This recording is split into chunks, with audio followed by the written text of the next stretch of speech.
Good afternoon and welcome to this session, Blogging for Business, Your Quick Guide.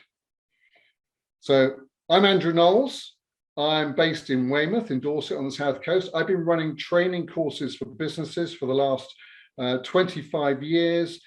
Started off running a lot of training events for big companies, particularly around software systems.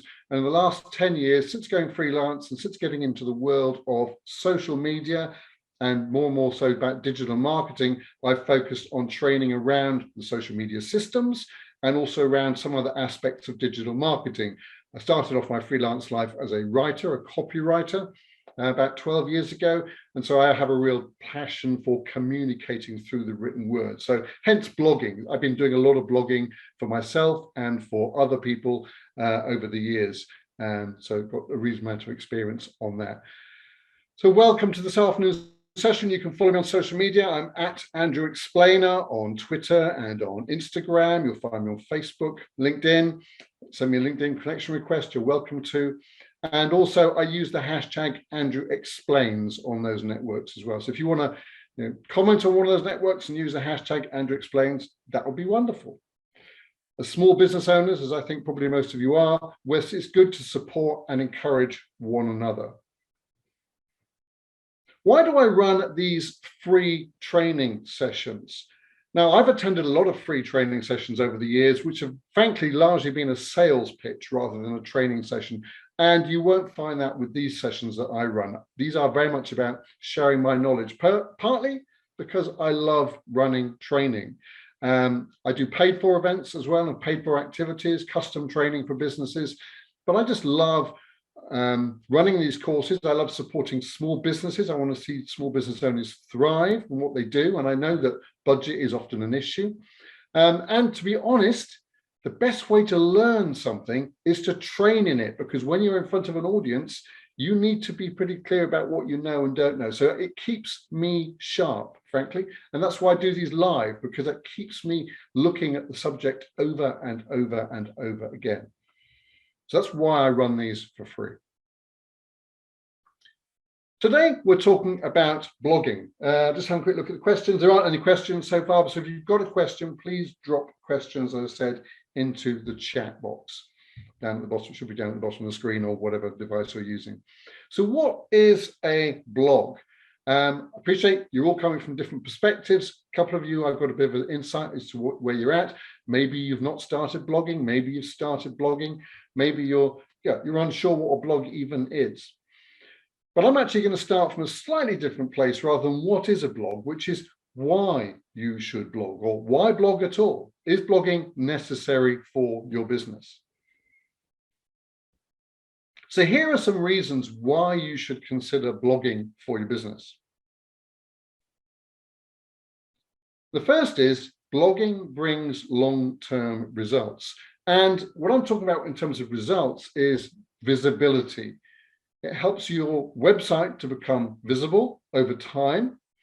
It helps you to become visible over time, but it's not a quick win game. So if you're into blogging for quick wins, then that's not the right place. But what it is, it's a long-term strategy. I work with an SEO agency. I do work for them and for a number of their clients. And for them, blogging is fundamental to their clients' marketing strategies. Why? Because it's putting fresh content onto websites, and it's putting fresh, relevant content onto websites, which is so important for SEO, search engine optimization. So this is where blogging really has a huge value in terms of for marketing. It's around SEO. It's not just around SEO, but it is a long-term process. It brings people to your website. So blogging helps to bring in traffic to your website. So if you've got a website, you're a small business owner, and a lot of small business owners have a website and it's got a few pages. It's got a, this is what I do page, a services page. It's got a testimonials page. It's got a, this is where we are page. It's got an about page. And after about 4 or 5 pages, it's very easy to run out of what do we talk about? Well, this is where blogging comes in. It allows you to a place to add fresh content to your website. A blog is really just a series of articles around a particular theme. Often, if you're using a website system such as Squarespace or WordPress or something like that, there's often a blogging section, but it's really just a place where you're adding fresh content on a regular basis. You could just think of them as independent web pages rather than being a blog. And indeed, many websites are effectively just a blog. They're just a series of articles. One of those pages obviously is the home page where people start from. Another reason for blogging is it helps to build credibility, authority, and trust. Because if you are writing about a particular subject, it's not unreasonable to assume that you know what you're talking about. And the more in depth you're able to get into, and the more advice and information and good quality content you're able to put out, the more that builds your credibility, trust, and authority. People will often come and check you out. They will look at your website. Who is this person? Who is this organization? What is this brand that I'm contemplating buying from? And that's where the blog is really valuable, because the blog is part of their research. Or they'll come to you because they're doing a search on Google, which is, how do I write a blog? And you search on how do I write a blog, and it will immediately come up with blog posts from businesses which are very much based around blogging. So, and any other subject, such as, so let's say you've got a bird's nest in your chimney. How do I dislodge a bird's nest from a chimney? Or what do I do about a bird's nest in a chimney? Or what do I do about a sick seagull in the back garden? I live in Weymouth here, and we have seagull in the summer. We have lots of baby seagulls hopping around the garden, so quite irritating sometimes. And you Google what do I do about this thing, and it comes up with an article, and that article is often, it's a blog post from the business that can help you solve that problem. Will you use that business? Not necessarily, but it gets you onto their website. It gets you into their ecosystem. You see their brand, and if they're putting out good quality content, then it builds credibility and trust. It provides content for social media. You're posting on Twitter and on LinkedIn, on Instagram, and there's a constant, what am I going to write about today? What am I going to write about today? Well, as part of your strategy, it makes sense to have blog posts, because you can then go to your blog posts, and a blog post, we'll talk about the length of blog posts a bit later on, but it's going to be a few hundred words at the very least, and there's going to be lots of ideas and thoughts in there. There's going to be quotes in there that you can pull out. There's thoughts you can pull out and reuse and recycle. So one blog post can be the source of lots of social media posts. And it helps with link building. Link building, this is another search engine optimization technique, which is, you want your website to rank well on Google, and Google will rank your website even better if lots of other people link to your website. Why would they link to your website? Because you've got high quality content on your website. So some SEOs have a very active, well, most SEOs should have a very active strategy around link building. But even if you're not particularly moving in the, you're trying to pursue the SEO angle, by putting high quality material onto your website, you're increasing the chance of other people linking to your site. So that's another benefit of blogging. Oops, went backwards. And last but not least, I find that blogging makes me more creative. I make a point of trying to write something every day, either on LinkedIn or on, in fact, there's something else that I'll mention a bit later on.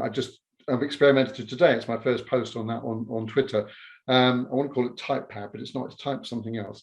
It eludes me briefly what it is. But I try and write something every day, because it helps again with that process of creativity. It gets me thinking about my business. I don't want to be static in my business. I want to be thinking about new ideas, new angles. I work in the world of social media and marketing and communication, and it's very fast moving right now. So it helps me to stay in touch with what's going on and generate those creative ideas. So those are just some of the reasons. Those are good reasons why you should consider blogging for your business.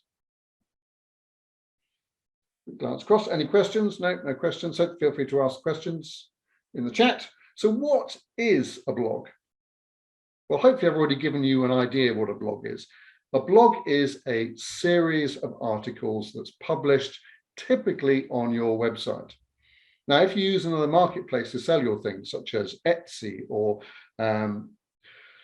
eBay or something like that, then you're going to have you can't blog on those. You'd have to have a separate place or a separate website where you blog.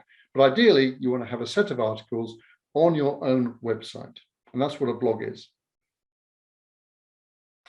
They're ideally created in line with a strategy. So there's a logic, there's some thinking behind what you're blogging about. It's not a case of sitting down and thinking, what shall I blog about today? It's having a plan, it's having a strategy, and then putting that into practice. As I said, they're hosted on your website, ideally. Okay, so that's what a blog is. Hopefully that's giving you a better idea of what a blog is. I'm sure, if you've been Googling around, you'll have read lots of other people's blog posts, even if you didn't necessarily think of them as a blog post, because they're not always badged as blog, but that's what they are. So for the rest of the session, I'm going to talk about various aspects of blog posts, and I'm going to be going through some business blogs to sort of illustrate that. And if you're looking for examples of good blogs, good quality blogs, with different perspectives, then these 4 are those examples. There are plenty of others. These are just 4 that I use on quite a regular basis. So the first is Copyblogger, which is, as the name implies, copy blogger. It's all about writing and blogging. The next one is HubSpot. HubSpot, a few years ago, really pursued and promoted the idea of content marketing. The idea of content marketing is that you're putting high quality content onto the internet, and that content attracts people to you. So rather than you having to go and sell, you're putting material online, and that's causing people to come to you and buy. So as a result, HubSpot built a huge library of content.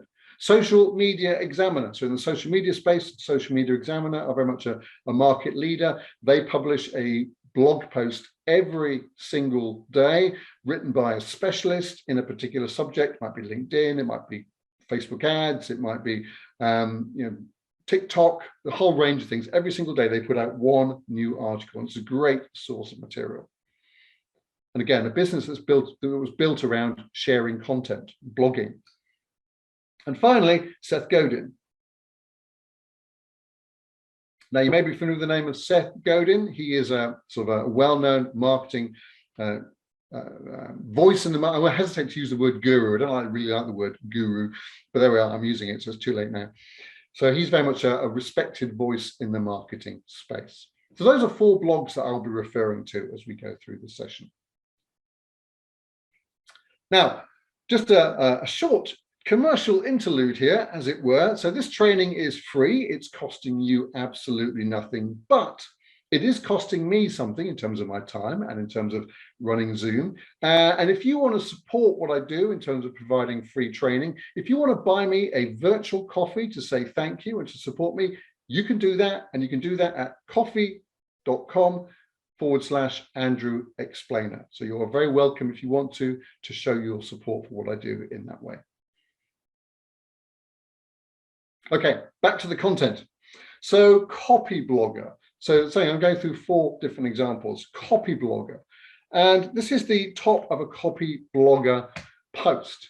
And the place where you start with a blog post is the headline, which is, in this case, do you make these 11 common grammar mistakes when you write? When you're blogging, you want a headline that's going to get people's attention, a headline that's going to appeal to people. You want to be writing for your audience. You don't want to be writing, you can blog about any subject you like, but if you're using a blog commercially and you want to attract traffic, then you want to be writing stuff that other people want to read. They don't want to read about your last holiday particularly. They don't want to read about what you have for lunch or anything like that. What they want to read about is stuff that's going to help them. In just the same way that when we go searching online, we want stuff that's going to help us. It's the way it works. So this headline pops up on my Twitter feed or something like that, because often when you're promoting your blog post on social media, use the headline. You're not sharing your screen, says David. Can you see the slides?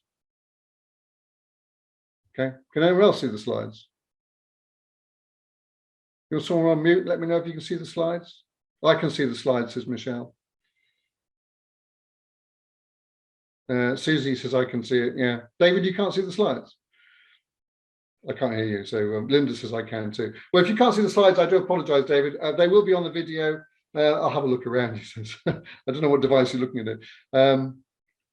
But anyway, so yeah, they are there and people can see them. So great for that. They're pretty simple, to be honest, pretty basic. I'm not going off and doing anything live on the computer today. It's just talking through various screens. So so do you make these 11 common grammar mistakes when you write? So when that text pops up on a tweet or a Facebook post, I, as a writer, and I am the target audience for Copyblogger because they are appealing to writers, it immediately makes me ask that question. Oh, what are these 11 common grammar mistakes, and am I making them?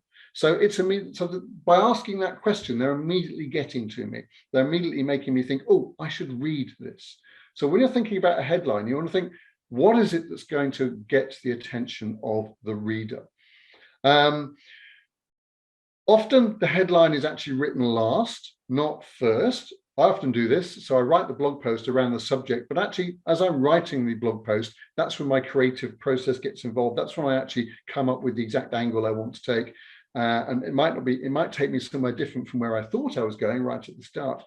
So I leave the headline to the very end, because it's only then do I think, actually, this is the content. Now, what headline is going to match that?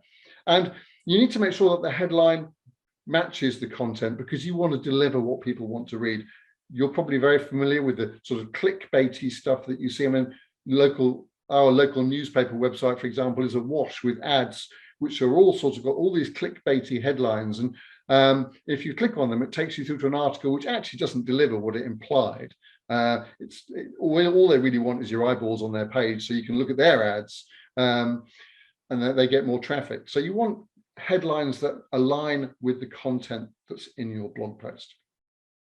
And another point about having the header of a blog post is it's always good to put the name of the author up there, so who actually wrote it, because that helps with the credibility piece. And it also helps to put the date on there. I don't know about you, but when I'm searching for information online, I want to read something that's relatively current. The internet is getting older, and there's content on the internet that goes back well over 10 years. If I'm Googling around for something like, how can I develop a Twitter strategy, then I don't want to read an article about Twitter strategies that's 5 years old, because Twitter has moved on significantly in 5 years. And so I make a point of searching in Google, saying I only want to see stuff that's a year or so old, at least, and or at most. And it's useful when I come across a blog post to find the date on it. Now, some of the big companies, unfortunately, do tend to recycle some of their content, and it comes up in the less than a year old search. But actually, once you start reading the content, this often happens with me, I'll find stuff and I think, well, that feature you're talking about is long gone. So I know that the actual content is older than a year, which is frustrating, frankly. So to get some credibility with your audience, make sure you put a date on the top of the, or somewhere on the blog post where people can see it. That would be my recommendation. Also, use images. So for example, here on this particular post, they've used the image. There's a guy there with his sort of head in his hands, indicating frustration. They've used a quote, know the rules in order to break them. So visuals are important as part of your blog strategy. Layout, the whole layout of your blog post is important. Yes, it's about words, but how those words are presented on the screen is significant. And bear in mind that probably at least half the people looking at your blog post will do so on one of these on their smartphone. So make sure you know how your blog looks on a smartphone. Question, how long does it take to write a blog post? Now, I've got some figures here which come from the Audit Media annual blogging survey. Audit Media have been running surveys for the almost last 10 years. And they produce some really interesting stats that get quoted by lots of other people in the industry. So I'm going to quote them as well. And how long does it take to write a blog post? So I'm asking you that question. How long do you think it takes to write a blog post? How long does it take you to write a blog post? The average, apparently, is just over 4 hours. But of course, that's an average. That means that some people take a lot longer to write a blog post, and some people can write them much quicker. The length of time required to write a blog post is a reflection, in part, and probably quite significantly, regarding how much research you're doing and how in-depth the blog post is. I can bash out a 300, 400, 500 word stream of thinking in half an hour or an hour at most with a bit of editing.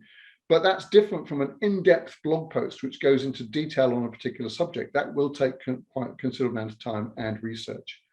So blogging, if you're going to do high quality blogging that people are going to read and is going to add value, unless you're purely appealing to people on the basis of your literary skills, and some people might read your blogs simply because they're entertaining to read. You may be blessed with being able to write in a way that's particularly humorous, in which case that in itself could be causing people to come and read your content.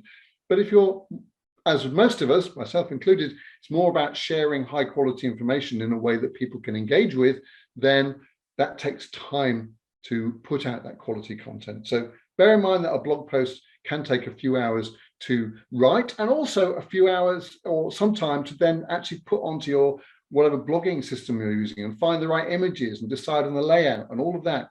It all takes time. It's not a quick process. I'm not trying to put you off blogging. I'm just indicating, perhaps helping you to see that you do need to invest some time into the process. So second example, Social Media Examiner. And now we're moving into the body of a blog post. And what we're seeing here is the Social Media Examiner. What they've got here is a how-to article. And how-to articles are very popular. How do I do this? How do I do that? It's often why people go to the web, because they're searching for information about how to do something, or how something works, or how I can improve this, or how I can find that. And what they're using is lots of screenshots to break up the article and help people see. So they're talking through a process, but they're also indicating the process with screenshots, and they're highlighting the screenshots with arrows and boxes and things like that. So again, that really highlights the imagery point. It's important that you have a number of images really in a blog post. Again, bear in mind that people are going to be looking on it typically on a smartphone. So images are important, and make sure as well that you've got lots of white space. The recommended line length. I don't know about you, but the Wikipedia, I use Wikipedia quite a lot, but I find Wikipedia really irritating if I want to read it in depth, because the lines are like hugely long, lots of characters per line. Newspapers, good old-fashioned newspapers, used to print stuff in narrow columns. Why did they print stuff in narrow columns? If you look at old newspapers from 200 years ago, the columns are a lot wider. Why have they got narrower? Because it's easier to read a short line, which then feeds the next short line. The recommended, and you can Google this, the sort of recommended line length for readability is something like 70 to 90 characters. So you don't want to fill a whole page. You've got a whole page that you could fill with lines, with words, but actually you want to keep it relatively short. Otherwise, you get a big block of text that's hard to read. And also, I highly recommend that you only have 2 or 3 lines per paragraph, because again, three or four lines in a paragraph, go beyond that, and again, it becomes hard to read. And it's harder to read from a screen often than it is from than a book or a magazine or a newspaper or something like that. So keep your paragraphs short. That's harder if someone's reading from a mobile device, because the lines are only going to be really short on a mobile device. But again, break it up, make sure your lines are short, and there's lots of white space around them. And black on white or dark gray on white really is the recommended presentation for blogs. And pretty much all the blogs that I ever look at are that on that particular color scheme. I mean, in the early days of the internet, you had all sorts of garish color combinations, but black or dark gray on white is very much the way to go. I'm not a graphics person, so I can't say much more about that. So how long is a typical blog post? So I've already said it takes about 4 hours to write one on average. The length of a typical blog post is, apparently, the average is 1,416 words. Now, I don't know whether to you that sounds long or short or whatever. When I started doing writing online 12 years ago, the sort of recommended length for posts, or minimum length for posts to get Google's attention for search engine optimization purposes, was 300 words. And that was the sort of figure that we tended to aim for. More recently, in the SEO world, they've been talking about it needs to be 1,000 words plus, because is it about the number of words? And in fact, Google themselves have said it's not about the number of words. The number of words isn't a factor. But in practice, stuff that gets more attention is longer. Why? Because it indicates greater depth and greater quality. So there is a correlation between length and the amount of website traffic that a blog post gets. Do people read every single word? No, they don't. Again, it's why it's important to break up your blog post into headlines and bullet points and bold text and lots of white space, because some people will read pretty much every word, but most people won't. Most people will come along and they will scan it. They'll scan it because they just want to know what you're talking about and they want to pick up the general themes, or they'll scan it because they are after a particular fact or a particular piece of information. And once they've got that piece of information, they will go away. So you've got to think about different types of reader that will come to your website. Another example, and this one goes against pretty much everything I've said so far, which is Seth Godin, and this is a Seth Godin blog post. And it is not 1,416 words or whatever it was. It's actually, as you can see, a lot less. And some of his blog posts are a bit longer than this, but most of them are pretty short. And this really is just to emphasize the point that it's not just about words. And Seth Godin is a recognized figure in the marketing world, and therefore he attracts a lot of attention simply by being who he is and what he's said in the past. So if you can have that sort of presence, then you can get away with shorter stuff. And there's no harm with putting out shorter posts if you think they're relevant and appropriate. At the end of the day, it's your choice. But he has lots of, it's worth looking at his blog because he has lots of thought-provoking and good things to say.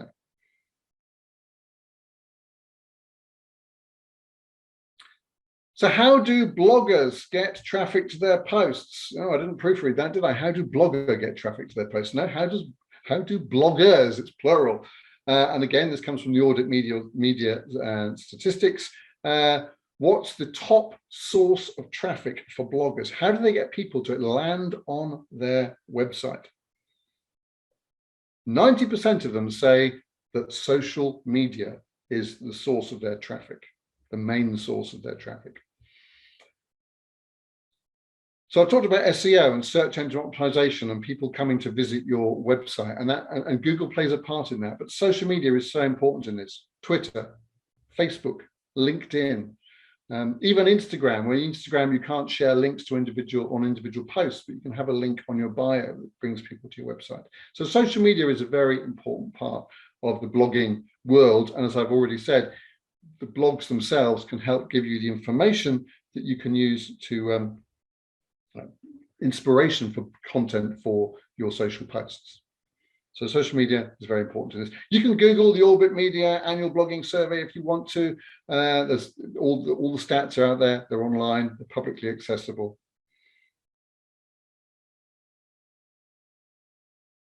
So now on to HubSpot. So using 4 different examples, and now where we are now in this blogging process is we're down at the bottom of the blog. We've come to the end of the blog. So we've talked about the heading and the importance of the headline, and we're talking about the importance of how you present it and the imagery and length. And now we're talking about the bottom of the blog post. Because let's say you've written a great blog post and somebody has read or skimmed all the way down to the end. What do you want them to do next? Lots and lots of blog posts get to the end and it's sort of, oh, okay, what do I do now? There's no clear call to action. There's no offer. There's no, you found this interesting, you might also find this interesting. There's no, let's build upon what I've already told you and give you something. What HubSpot do is at the end of this particular blog post, they're saying, here are 9 free marketing templates. Download them now. Oh, well, I've just read an article which is all about using Excel and marketing stuff, and I can't actually remember what the blog post was about specifically. But I click on download now, and what does it do? It says, yes, you can download this, but give us your email address first. And here's a box you can tick that says, add me to your mailing list. So think about having a clear call to action at the end of your post. What is it that you want people to do? It doesn't necessarily mean you have to they need to download, you want them to download something. It could just be, here's another blog post that's relevant and related to this. It could be, there's a whole host of different options. It might be relevant to a particular product. So you might be, go and review the product page, or come and look at this thing, or go to this video on YouTube that's also part of what you do. I just highly recommend that at the end of each post, you have a very clear, this is what you can do next. Not everybody will do it, but some people will. Give people a signpost. People go on a journey when they buy from you. There's the customer journey, and they various steps along that journey, and every step on the journey. So reading one of your blog posts is a step on the journey. Every step on that journey, give them a signpost to the next step, and then give them a signpost to the next step. Make it really, really easy for you to take people through the process. Some of them won't stick with the process. Some of them will never be your customers, but others will. Every time you don't signpost something and you just leave people to do what they want, you're effectively potentially losing business. So make sure you have a very clear call to action at the end of your post. What is it you want them to do? And they've also got another call to action here, which is don't forget to share this post. And they've got the social media share buttons down there. Now, I don't see a lot of people sharing other people's social media blog posts on social media, but it does happen. So there's no harm having those options there. And if your post is particularly high quality and relevant to that person's audience, they may well want to share it. Again, just a reminder, if you want to ask questions, then please put them into the chat. We've got another few minutes to go yet. So how frequently are blogs published? So how often should you blog? This is another question that often comes up when I'm running sessions around blogging. And now, this is an average. This is not how often you should publish. This is the average, again, from the Orbit Media blogging survey. And the average is about once a week. Now, sometimes you say you should blog once a week to people, or recommend you blog once a week to people, and they go, oh, I haven't got time to blog once a week. How about once a month?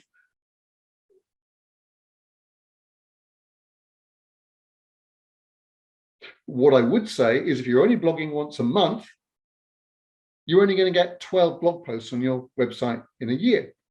If you blog once a week, let's say you blog most weeks, you could end up with 40, 50 blog posts on your website. Which one's going to get you more traffic? Which one's going to bring you more value? Obviously, it depends on the quality. There are websites which have made a point of growing and getting a lot of business through only posting blogs or articles every now and again. But they are very, very in-depth. They're very thoroughly researched, and they have a marketing process behind the scenes, which when they publish, they go out to all these other organizations and say, we've published this really high quality content. Please link to it. Please read it. Please tell your followers about it. So it's not always about frequency. If you're publishing really high quality stuff, you can afford to do it less often. But I'd encourage you to think about blogging more often than you currently are. How frequently are blog posts looked at by the likes of Google to change where they rank in SEO, as says Michelle? We don't know in detail, but typically most, and I'm not an SEO specialist, but I would say that the average website is probably visited by Google once every 2 or 3 weeks, something like that, maybe more often. So it's going to be it's going to be more than once a month, certainly. Based upon what I picked up. So you want to be, if I've set up a new, so you want to be posting on a regular basis. So if I've set up a new blog, is that automatic? Will Google find it? Yes, Google should find it. I set up my own website just last year, and I sort of made a point of seeing how I rank on Google and making sure that some of my content does rank on Google. There are a couple of things that I wanted to rank on the first page for, and I've got there now after a few months. And I didn't do anything to tell Google that I was there.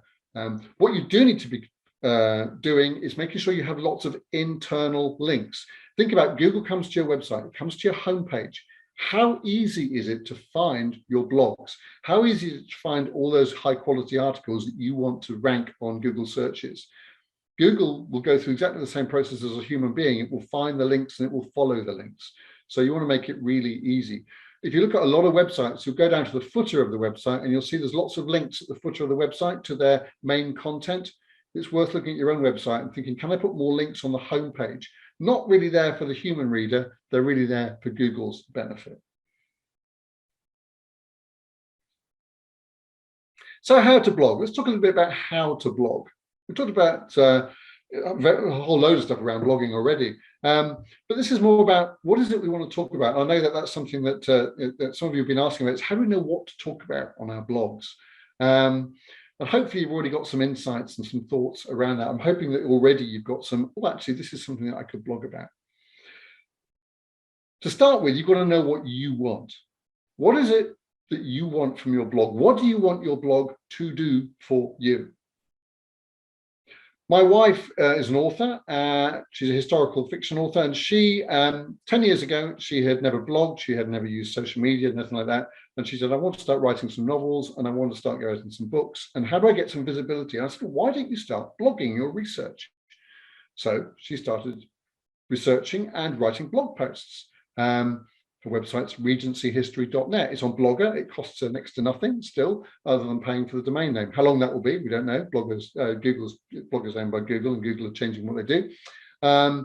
But she's had calls from the BBC. She's had calls from a whole load of other media organizations. We've had 2 visits from South Korean film crews who come to Weymouth to interview her, talking about her history. All of that visibility has come because she has consistently blogged high quality content month after month after month. She's not an academic, she has no academic credentials, but she's now well known in the writing world, and particularly the sort of late Georgian Regency era, as somebody who's a source of high quality information, because she has given out that information and shared it. And what does she want from that? She wanted visibility. She wanted people on her mailing list. So she's got a mailing list. So know what you want. Why is it you're writing a blog? Is it because you want people to sign up to your mailing list? Obviously, at the end of the day, you want people to buy from you. But again, think about that customer journey piece. People don't just walk in and say, I'll have that, please. Typically, there's a process that they go through. Where does blogging fit into your journey? As with the HubSpot example, now you've read our blog. Do you want to download something? Do you want to get on our mailing list? So it's part of their journey. It's part of their process. So know what you want from your blog. But even more importantly is know what they want. What is it that the people who are going to read your blog looking for? Now, I talked about Seth Godin earlier on. Seth Godin was recently, well, actually, no, a while ago, interviewed by Louis Grenier, I think his surname is. He's a sort of another well-known figure in the marketing space. He's all about transparency, is Louis. He's all about making sure that, you know, take away all the smoke and mirrors from marketing, and let's understand what's really going on. And he on his interview with Seth Godin, he said, and Seth Godin is very much about niching. It's about who is your target audience. And Louis said to him, okay, so if you had $1,000 to spend on setting up a new business, what business would you choose? And Seth Godin was, well, it needs to be niche, it needs to be specific, because I want to go for a target audience. So let's go for people who want to book an Airbnb in Paris. That's quite specific. People who are looking for an Airbnb in Paris. And Louis was, well, that's quite specific, but let's make it even more specific. Because if you want to be doing marketing on $1,000 to reach those people, that's still quite a lot of. There are a lot of different types of people there. So let's make it more specific. Okay, so Seth, well, let's do families. So this is families who want to rent an Airbnb in Paris. Well, it's still quite broad, says Louis. So can we make it even more focused than that? Okay, how about families from California who want to book an Airbnb in Paris? So it's very niche. That's people from a particular part of the world. Now, this is obviously it was an example. It wasn't a real business, but it's an example of niching and choosing your content. Because if you're writing content for the same people over and over again, you're aiming what you write at people who are coming from California, who are have got a family and they're looking to rent an Airbnb in Paris. That gives you quite a narrow set of criteria to write for. You know the language, you know the sort of things they're looking for, you know the culture of the people who are coming there. It helps you to be much more specific. The broader your audience, the harder it's going to be to blog for them, because you're going to be blogging a bit for these people and a bit for that people, and you're not going to be known for anything particular. And I know when I started out copywriting 10 years ago, is what do I do? What do I write about on my blog? Because almost any business could hire me as a copywriter. Where do I go? So I decided to focus in those early days on talking about business itself and talking about small business. And over time, I've become more and more niche, more specialized. So I'm talking to you guys today. Most of you, I think, work for yourselves. And that's the niche that I've moved into. I want to be building my visibility, and my journey has taken a bit of a wiggle over the last few years. So I'm rebuilding things right now. But I want to build my visibility as somebody who is pro and supportive and knowledgeable and helpful to very small businesses, people like you guys. But arguably, I could niche that down even further. Okay, so remember, if you've got questions, please ask. We're coming towards the end here. Have a plan. Recommend having a plan for your blogging. What are you going to blog about this week? What are you going to blog about next week? What are you going to blog about the week after? And try and join them up. Try and have some consistency. So this week I'm going to blog about this particular subject. Well, next week I'll blog about a related subject, because then I can link the two blog posts together. And I can say, oh, actually, if you're interested in this one, you might also be interested in that one. So have a plan, have an approach, rather than just, what shall I blog about today? Be committed. That's really important. Be committed. Keep at it. Again, lots of small businesses, you go on their websites, they blogged 3 times and they stopped because it didn't work, or they ran out of time, or it wasn't important enough to them. Well, that's a choice that we all have to make. What's important to us? Remember, it's not a quick win game. It's a long-term game. My recommendation: be committed to blogging and keep going. Keep at it. Week after week, after month after month. And if you're looking to build a business that's got visibility for years and has value for years, then the sooner you start blogging consistently and to a high quality, the better. And I speak as somebody who hasn't done that for myself particularly. I've done it for other people. I've watched my wife do it, but I've not done it for myself. So I'm guilty of not doing what I tell people to do. So I'm trying to change that. So just answer some questions. Types of blog posts. So very quickly, there are different types of blog posts you can put out there. A listicle, 10 ways to do this, 10 ways to do that. How-to blog posts, how to do this, how to do that. Tell a story, interview someone relevant in your industry. Again, always bear in mind, what will my potential customer want to read? So come at it from their point of view. You could do reviews, you can compare things. Compare this product with that product, this venue with that venue. Have an opinion. Don't be afraid to have opinions.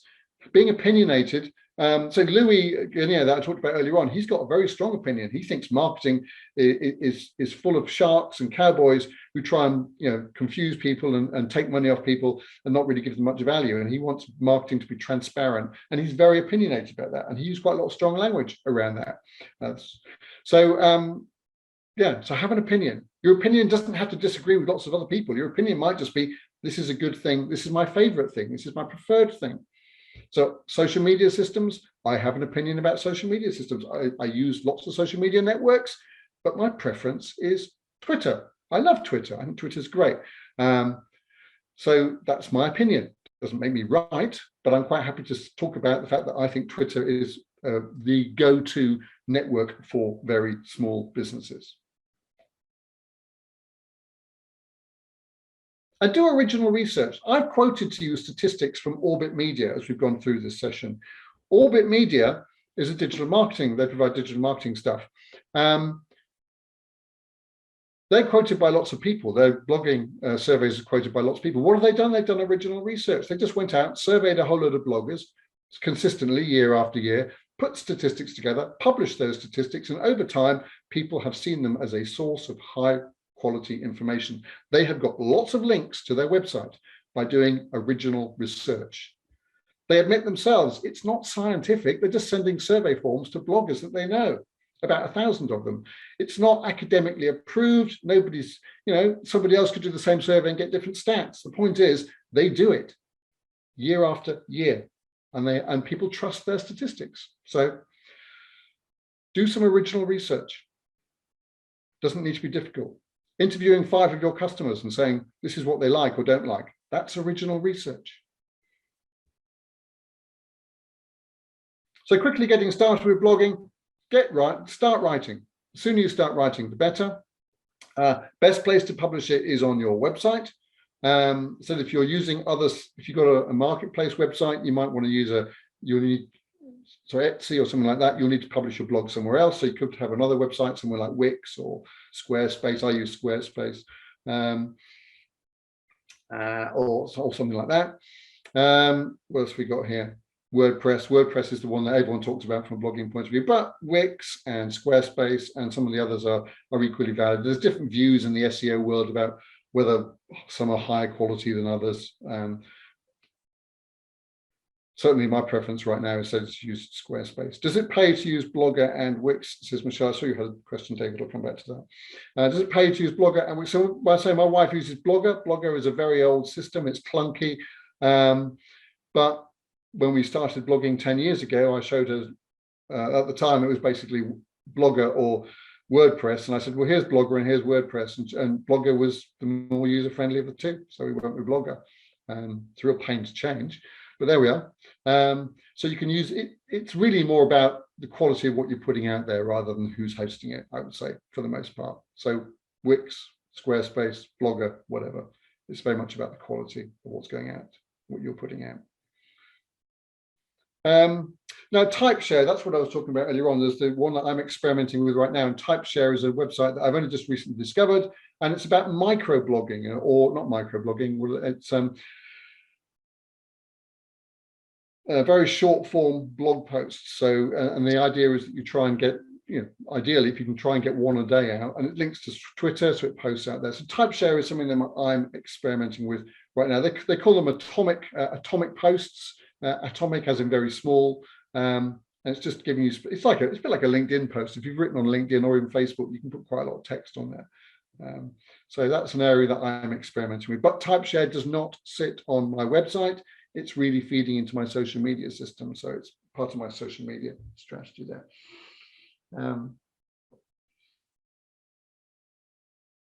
So David's question earlier on, which was about, he wants to be found by his audience, which is small businesses.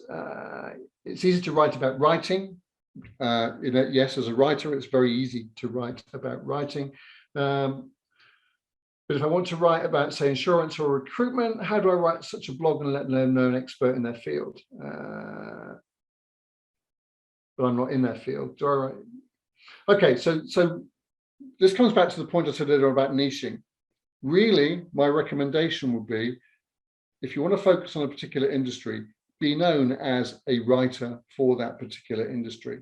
So if you've got background knowledge in insurance, so my background years ago included accountancy. So I know quite a lot about finance stuff, and I can talk finance in the sort of small business context. So I do a lot of blogging for finance businesses because I understand the language and the issues around that. It's not my preference, but that's where I've done a lot of blogging in the past. I've also blogged for pest control businesses and the like, and I know nothing about pest control. Well, I do now because I blogged for them. I did the research. But my recommendation would be choose a niche, choose a market, and position yourself as I am the writer for this, or a writer for this particular market, and put a lot of stuff out there that's going to be relevant to marketing, particularly in that sector. I talk about marketing in that sector because that's what they're interested in. They're interested in marketing subjects. So talk around marketing, talk around social media, talk around communication with customers, demonstrate your knowledge of their industry, demonstrate your knowledge of writing and communication and how that all fits together. That would be my recommendation,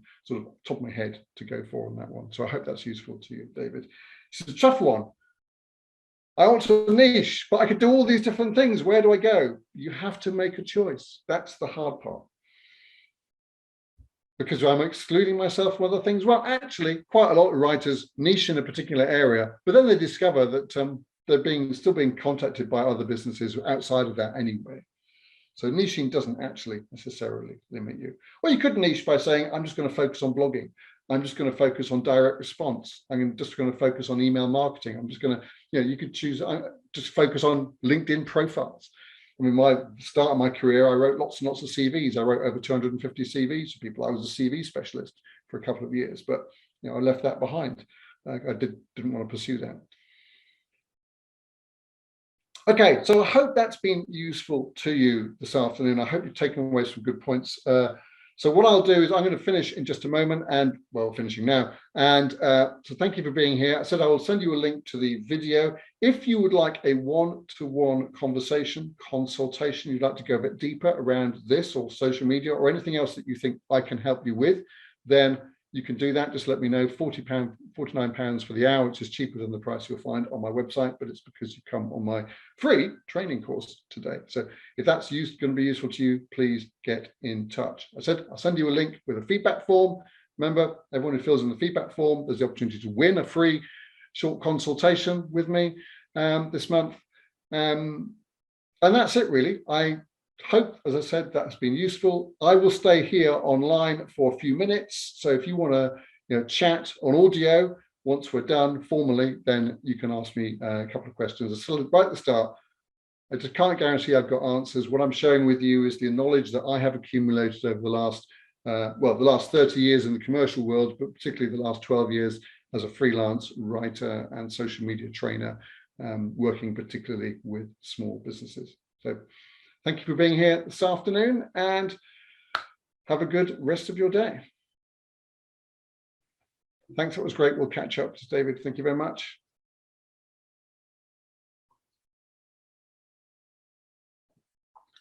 Thank you, Linda. Thank you, Susie. Thank you all for coming along. It's been great. I love doing this. I love sharing this stuff with you. And I really want to know that it's useful to you. I want to know it's made a difference, to be honest.